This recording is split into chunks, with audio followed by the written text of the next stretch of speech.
with giving these capitals, this is a very much fair safety net in our side also. But also they mention on how Asia's economy will crumble when we pander to the US or Western institution. No, unlikely. This is absolutely up to the imagination of the nation. It means that there are also policies that ensure that these nations, that these Western institutions can utilize the money that they've given in like the most right or like efficient way. There are like reports, for example, on how they use these sort of monies. It's for most Asian countries are also able to stand firm on their ground. It means that they're rational enough to be able to use these capital well, right? But also to arguments in this speech. First, I'm going to talk about how this Western-led institution have larger demography of people that they can help. Second argument, I'm going to talk about why there is no certain urgency for expansion regarding the BRICS.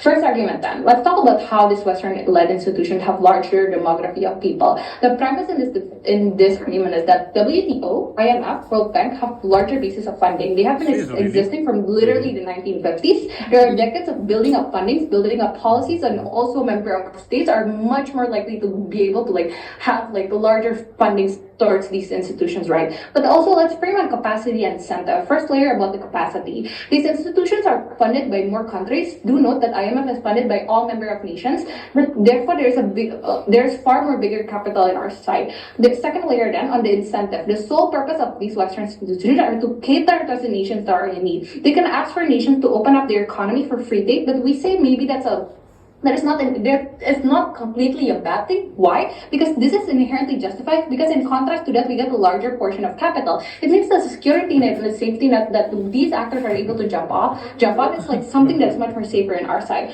Also, don't say, proposition can't come to this debate and say how these Western nations don't want to help at all, or like they want to manipulate and exploit. No, they are put on a spotlight. They are helped by more scrutiny by the people, because these Western institutions, IMF, WTO, is much more popular. Therefore, there's much more scrutiny, there's much more publication regarding the actions that they've done to the public. You care about their perception, because these also like they rely on like the fundings of a lot of nations. But also, let's engage to the actual context. It's much like maybe we will have lesser protectionist policies, but I say that inherently okay, because if your country is in the like midst of recession, in the midst of inflation, you need to open up your economy for able to develop in the first place. The impacts then become in our side. We have a diversity of options. These actors could actually have like the diversity to be able to maybe opt into BRICS, but what supporting the certain expansion of it, right? So therefore, there's initial choice for them to either like maybe want to opt into BRICS or either opt into these Western institutions. But second of all, there's larger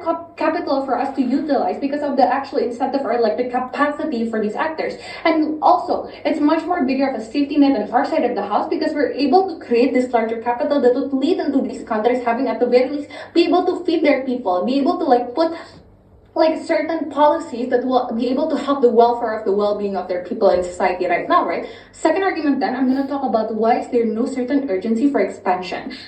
Let's characterize the process of expansion itself, right? It means that there are going to be probably more targeted countries that BRICS want to like make them like invite to their institution, right? It means there are probably going to be more economic trade policies, like these going to be the propaganda that's going to be pushed in BRICS are probably going to be much more